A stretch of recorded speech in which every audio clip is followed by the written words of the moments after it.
고작 평사원인 제가 발표를 하게 돼서 굉장히 떨립니다. 일단 저희가 계속 그 스마트 팩토리를 하게 된 배경은 사실 저희는 어떤 AI 솔루션을 만드는 회사는 아니고 아시다시피 전력기기 그리고 자동화기기를 제조하고 판매하는 디바이스 전문 업체입니다. 다만 저희가 만들다 보니까 제품만 잘 만들 게 아니라 만드는 과정 또한 우리가 좀 잘해볼 수 있겠다는 생각으로 19년도부터 저희가 이 로드맵을 그려왔습니다. 25년도까지의 로드맵을 그려왔었는데 사실은 19년도는 LS 산전이던 시절이죠. 그러니까 뭔가 굉장히 오래된 느낌인데 20년도에 LS 일렉트릭이라고 사명을 변경한 시점에서 이미 저희는 자동화 인프라라든지 PLC 쪽의 데이터를 어떻게 수집하고 온프레미스에서 어떻게 관리할지에 대한 것들을 다 기반을 마련했다고 보시면 될 것 같고 20년부터는 이 데이터를 어떻게 활용할 것인가 그래서 수많은 이제 데이터 기업들하고 같이 POC를 진행해 왔습니다. 그 많은 레퍼런스 중에서 성공한 것도 있고 실패한 것도 물론 있고요. 성공한 걸 기반으로 21년도에 세계 경제 포럼에서 선정하는 등대 공장에 저희가 등재가 됐고요.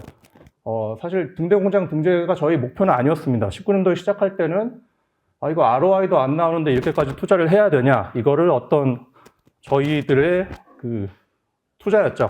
약간 모험이기도 했고요. 그래서 이거 잘 안 되면 누구 하나 옷 벗을 수도 있다라는 거를 짊어지고 시작했는데 21년도에 등대공장 등재가 되니까 우리가 가는 방향이 맞구나 해서 좀 더 동력을 받아서 이후로 계속 진행될 수 있었고요.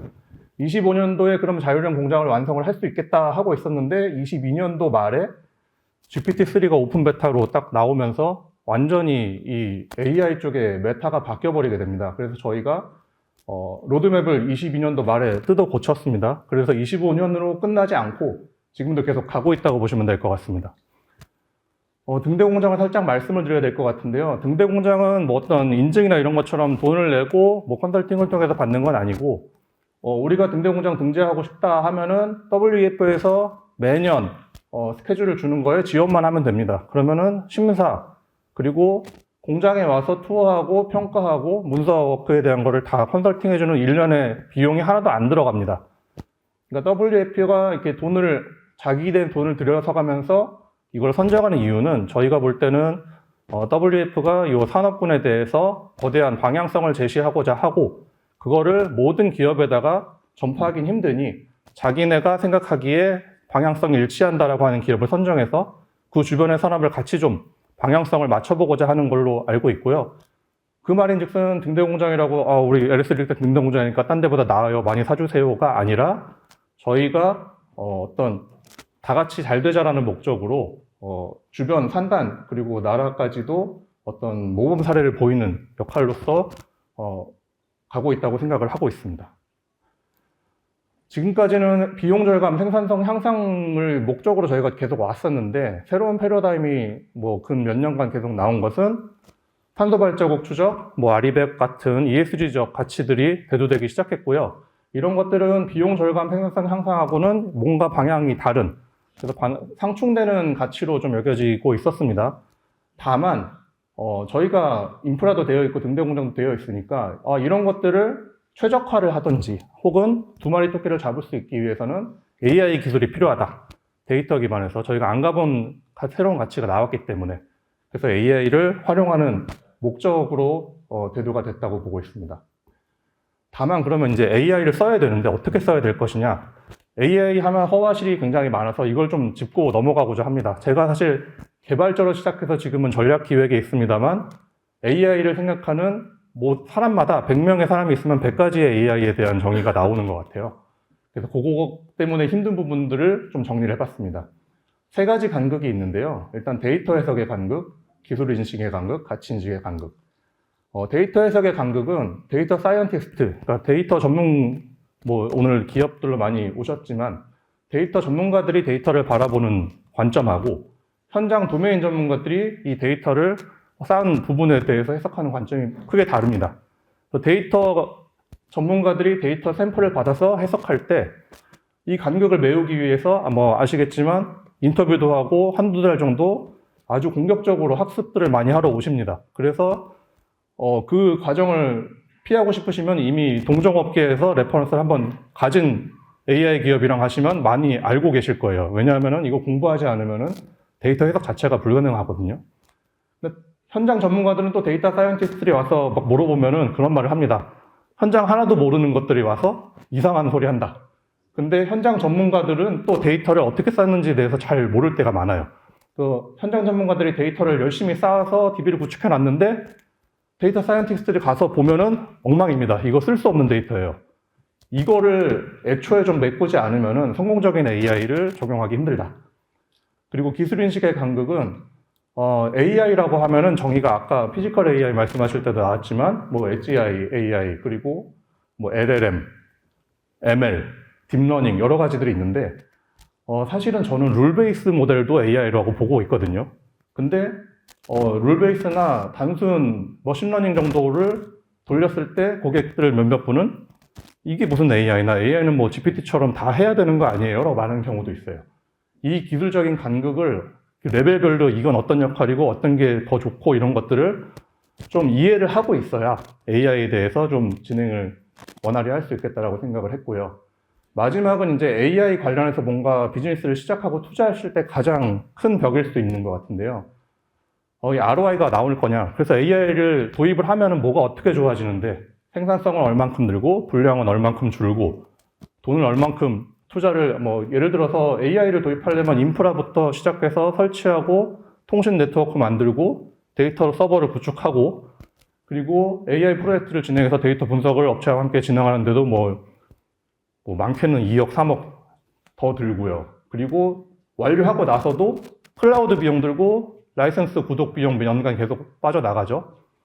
그게 다 회수될 정도의 가치를 뽑을 수 있느냐, 개런티 할 수 있느냐 이런 것들을 가지고 볼 때 AI를 하는 게 맞나? 안 하고 그냥 가는 대로 가는 게 더 좋은 게 아닌가? 라고 판단하실 수도 있을 것 같아요.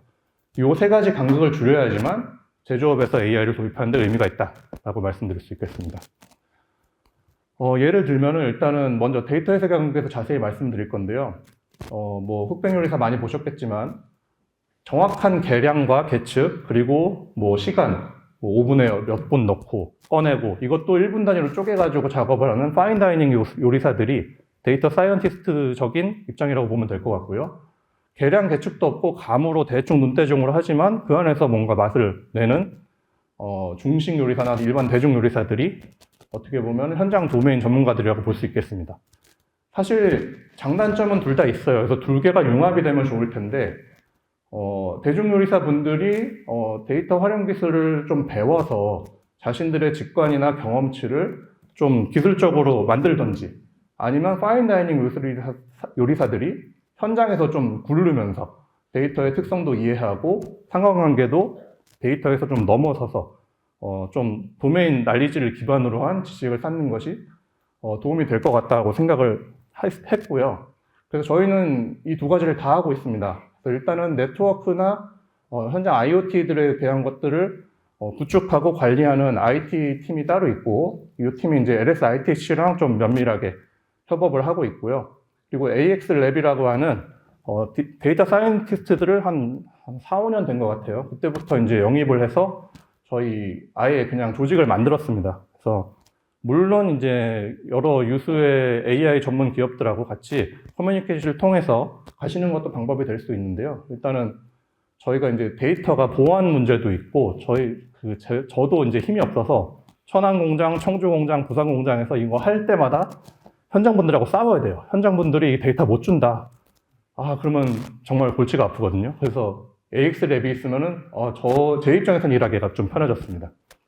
그리고 스마트 팩토리 팀은 현장 도메인 전문가들로 이루어진 집단이고요. 이 안에서 데이터 분석 자격증도 따시고, 그러니까 현업 전문가들이 데이터 사이언티스트로 가고 있는 중간 다리 정도를 하고 있다고 보시면 될 것 같아요. 데이터 아키텍터들의 집단이라고 보고요.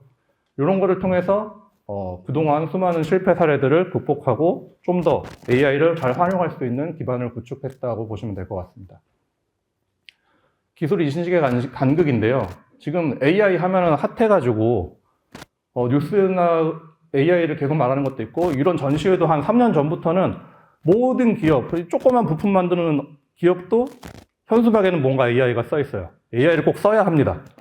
그래서 그러면 그 AI가 뭐냐? 아까 말씀드린 세 가지 간극이 섞여 있기도 하고요. 기대치는 막 엄청 자비스 같은 영화에나 공상각에 나오는 진짜 인공지능을 생각을 하시는데 현장 전문가들은 그게 아닌 걸 알고 있죠. 사실 뭐 LLM 같은 경우도 어떻게 보면 딥러닝의 일종의 트랜스포머 모델 기반으로 하고 있기 때문에 이게 뭐 생각하거나 자가학습이 되는 것도 아니지만 일단 이미지는 그렇습니다. 그렇다면은 어쨌든 C레벨을 설득하거나 혹은 고객한테 접근을 할 때 그거 틀렸어요. 모르는 소리 하지 마세요. 라고 하면 절대 안 되고요. 제가 볼 때는 그것도 긍정적인 의미가 있다고 봅니다. 자비스를 꿈꾸면 자비스로 가야 될 거고요. 자비스로 가기 위해서는 그러면 현재 저 기술을 잘 아는 사람이 어떻게 해야 될 것인가를 고민하는 게 맞다고 생각해요.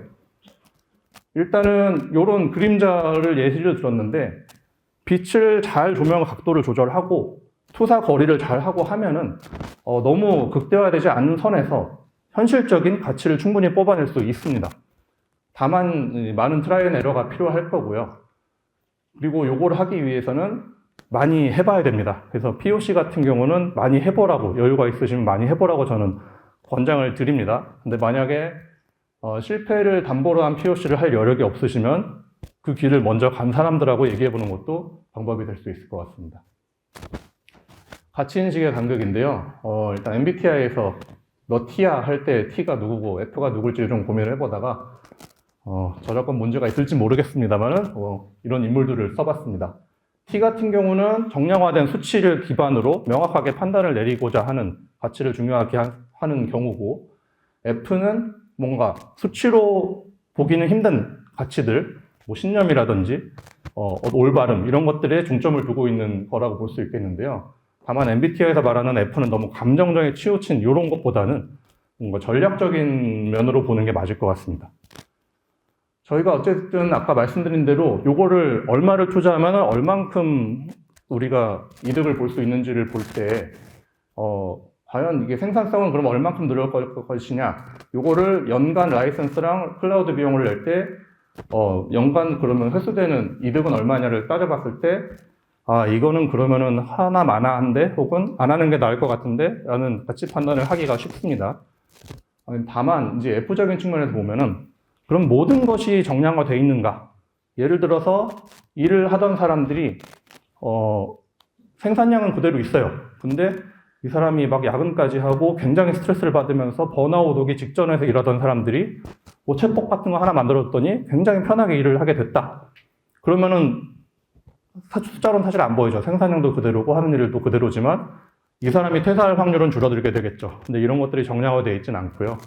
그런 비슷한 가치들은 무궁무진하게 많이 있다고 봅니다. 똑같은 프로젝트를 진행을 해도 난이도가 있고, 지금은 납기랑 매출, 순이익들만 수치로 보겠지만 그런 것들을 KPI로 어떻게 만들 것인가가 고민되면 제일 좋겠지만 그럴 수 없다고 하면은 그런 것들에 대한 정성적인 가치도 분명히 의미가 있다. 그래서 이런 정성적인 가치도 AI를 투자하는 데 있어서 고려가 돼야 된다고 보고요. 그렇지만 T적으로 이런 것들이 수치화될 부분도 분명히 필요합니다. 그래서 챗봇이나 AI, LLM을 기반한 자동화를 구축했을 때 이게 그러면은 재무적으로는 어떤 성과로 어떤 KPI를 써야 될 것인가도 저희 팀에서 고민을 하고 있고, 그거 기반으로 올해는 DX 과제들을 진행을 하고 있습니다. 그래서 그러면 요 세 가지 간격을 가지고 어떻게 진행을 할 것인데 라고 보면요, 이게 아래에서 위로 올라가고 있지만 일단은 맨 아래가 피지컬 단위죠. 그래서 센서 혹은 엣지 디바이스, PLC 이런 것들에서 데이터를 생성하는 쪽이 있고요. 그리고 그거를 위로 올리기 위한 중간 네트워크 단을 레이어가 있을 겁니다. 아까 말씀드린 ITC랑 IT 팀에서 진행하고 있는 부분이 이런 부분들이고요. 요거를 가지고 이제 데이터를 해석하는 부분, 뭐 룰 베이스, 머신러닝, 딥러닝 모델 같은 걸 돌리고 뭐 MES 같은 시스템들을 돌아가고 하는 게 이제 레이어 3라고 하면은 이쪽이 아마 핵심이 될 거예요. 이쪽에서 대부분의 ROI가 나오는 부분입니다. 근데 다만 아까 말씀드린 것처럼 그거는 그냥 일반적으로 있던 기술 아닌가? AI라고 하면 뭐 에이전틱 AI 정도는 돼야 되는 거 아니야? 라고 생각하시면은 그게 레벨 4가 될 거고요.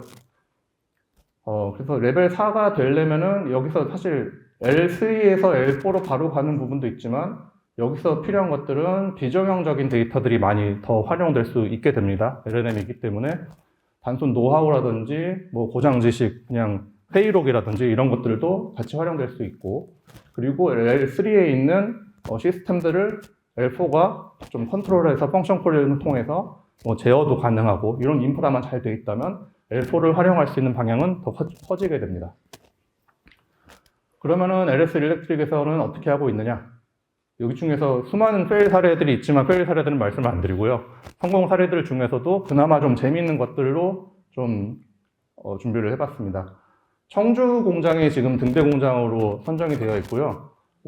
예약하고 오시면은 견학도 되는 프로그램이 오픈되어 있는 걸로 알고 있습니다. 오시면은 저 맨 위에 단에 있는 공장에 AMR이 막 돌아다니고 자동으로 막 생산하고 있는 모습은 보실 수 있는데 보이지 않는 부분이 그 밑에 있는 수많은 시스템들, 솔루션들이고 그 기반은 또 이제 데이터 기반이 되겠습니다.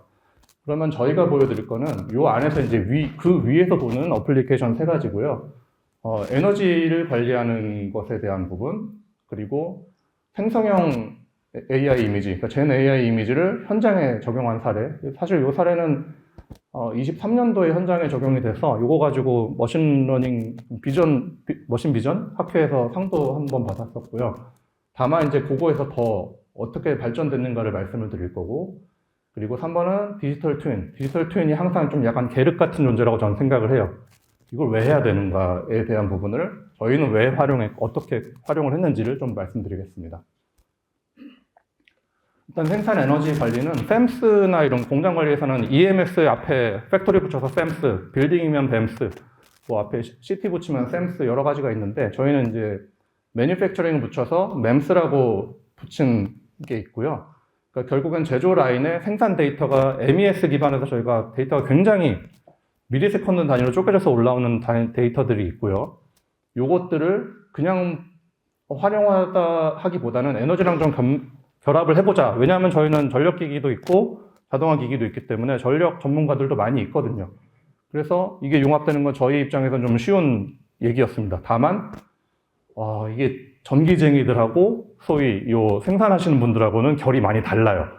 그거를 다 아는 사람이 필요합니다. 그래서 각각 불러 모아서 이걸 만들었다고 보시면 될 것 같아요.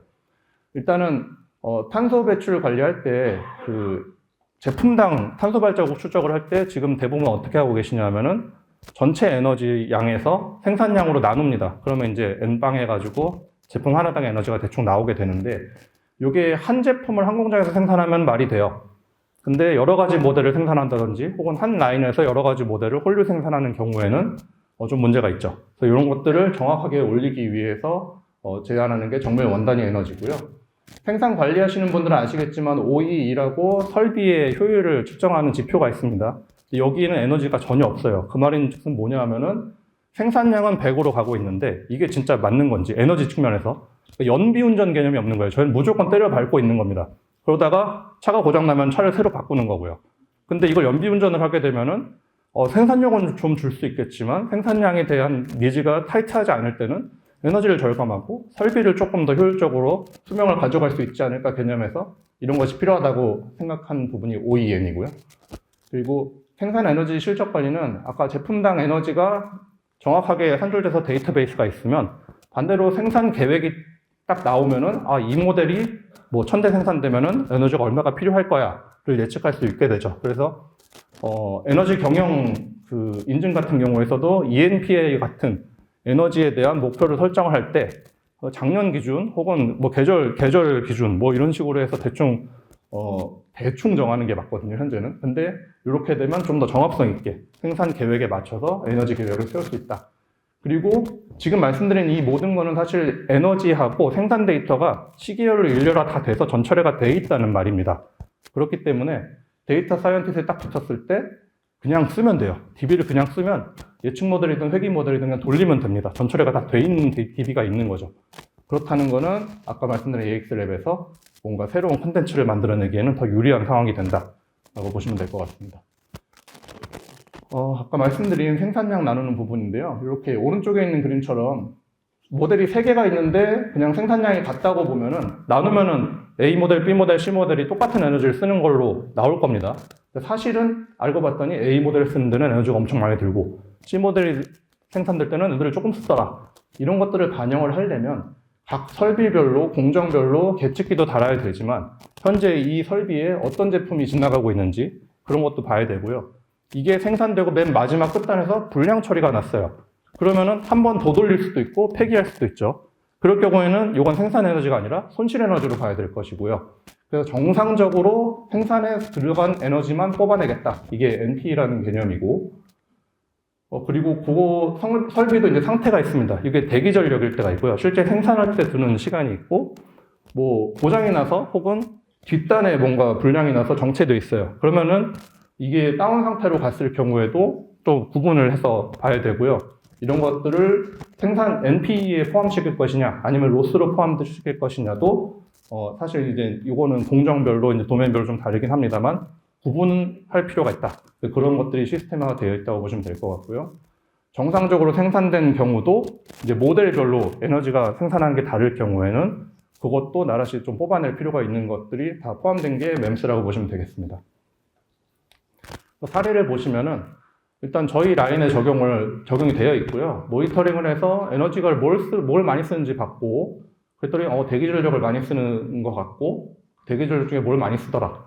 그럼 냉각기를 이거를 끌 수 있을까? 꺼도 되나? 껐다 켰다 하면은 이거 고장나는 거 아닌가? 이런 것들을 좀 확인을 하면은 절감을 수립하고 현장에 적용해서 돌리게 되는 거죠.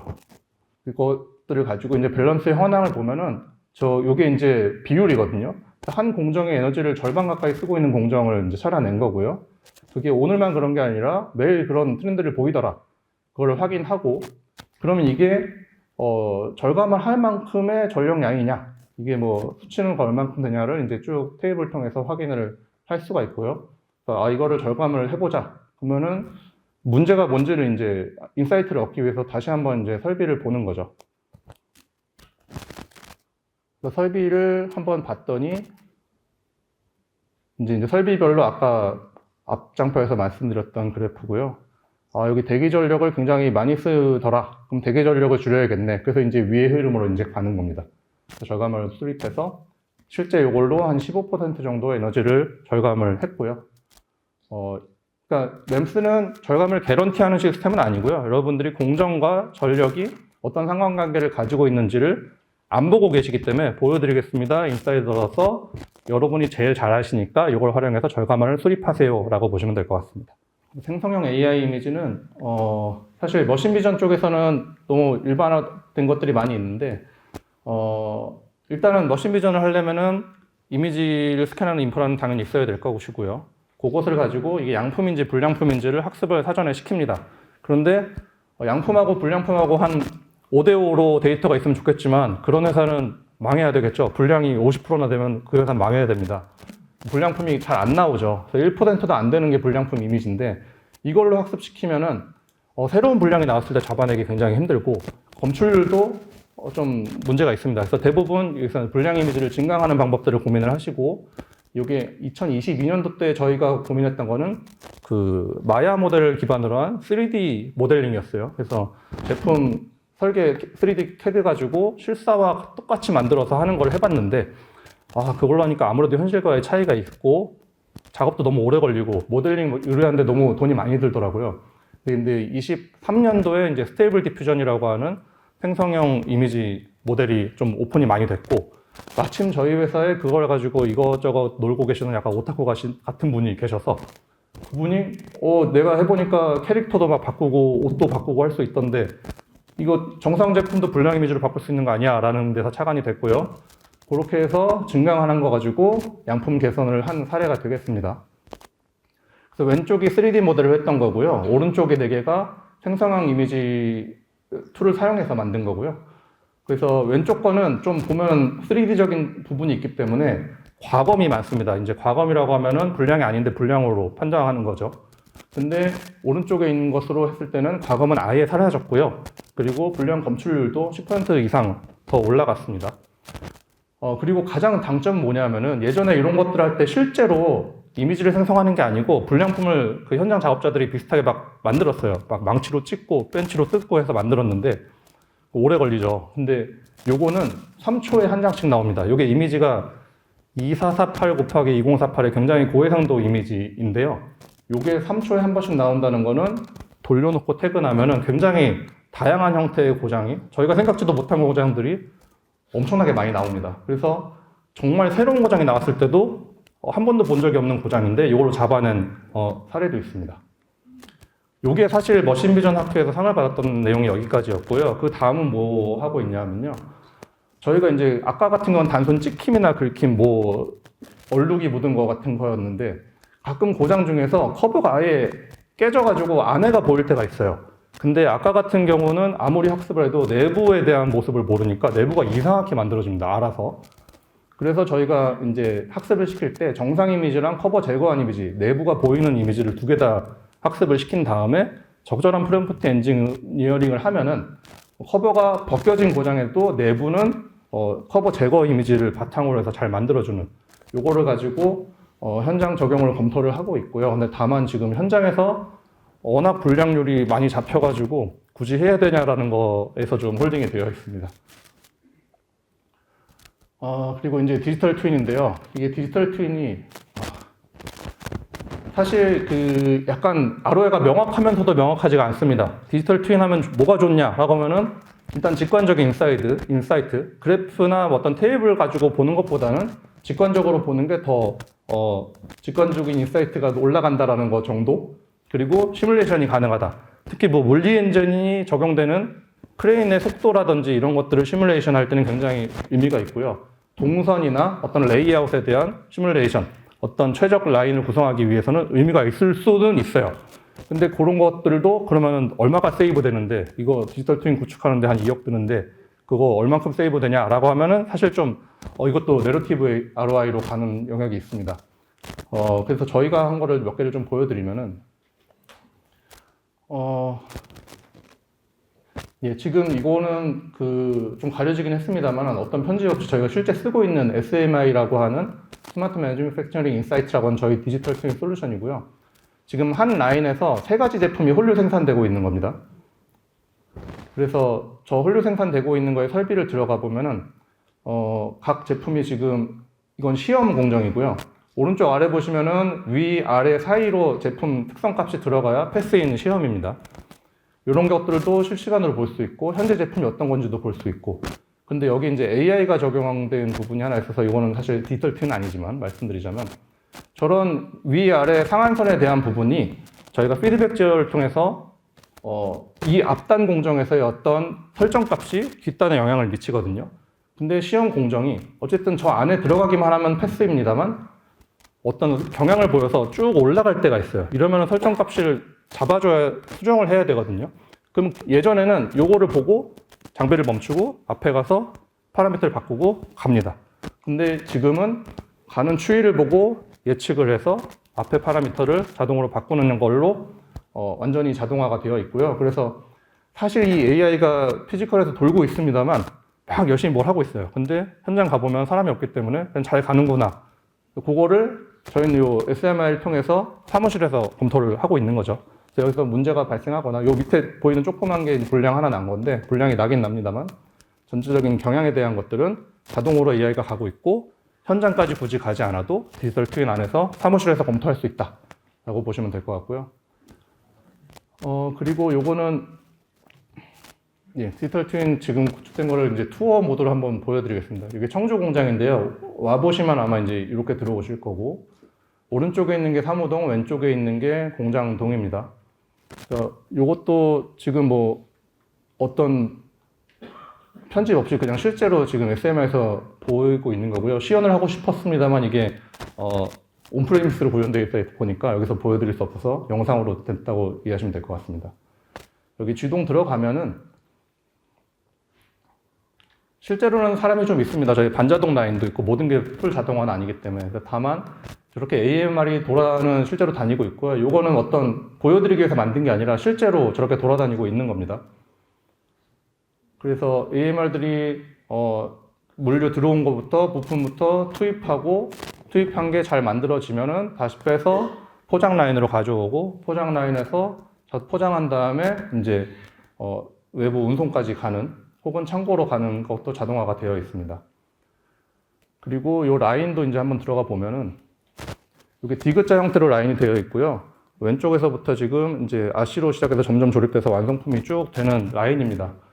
근데 저희가 이 안에는 사실 못 들어가요. 현장 작업자분들이 굉장히 좀 까칠하신 분들이 계셔서 혼납니다.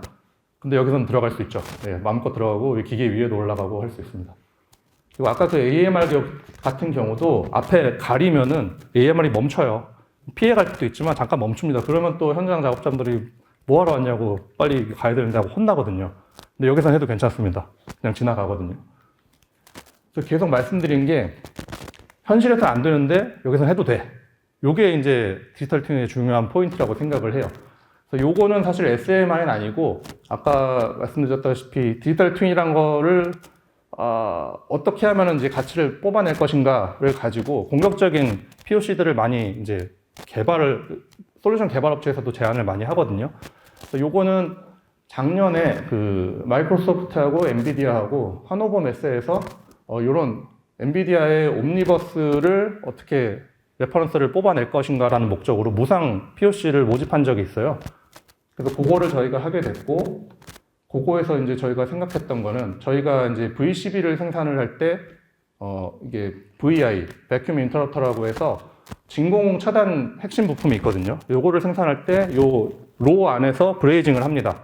진공 상태를 만들고 온도를 쭉 올려서 브레이징을 하게 됐는데, 궁금한 거는 이게 16시간이 걸려요. 그런데 그동안에 안에 잘 되고 있는지를 저희는 그래프나 센서 같은 걸 봤는데, 그런 것보다는 이게 비전문가의 입장에서는 열어보고 싶은 거죠. 근데 이게 진공에다가 고온에 막 1000도 막 이렇게 되니까 유리창을 낼 수도 없고 카메라를 달 수도 없어요. 그래서 이걸 이제 디지털 트윈으로 각 센서를 가지고 구현해보자 라고 했다고 보시면 될 것 같고요. 그래서 열어서 봤을 때 몇 개가 구워지고 있네 뿐만 아니라 이제 히트맵까지 그려주는 거죠. 센서들을 가지고. 그래서 이 제품은 온도가 좀 우리 기준치보다 적게 들어갔는데 라는 걸 볼 수 있는 거 하나. 그리고 나중에 쭉 생산되고 나서 불량 검사를 했을 때 페일이 난 게 있어요. 그럼 이 페일한 놈이 가운데 있었는지 중간에 있었는지 이런 것까지 검토를 할 수 있도록 만들어 본 부분이 되겠습니다. 이거는 사실 시뮬레이션 얘기라기보다는 트래킹 혹은 실시간 모니터링 기능이라고 볼 수 있을 것 같고요. 이거를 일단은 옴니버스 기반에서 한번 저희가 해본 사례가 있습니다.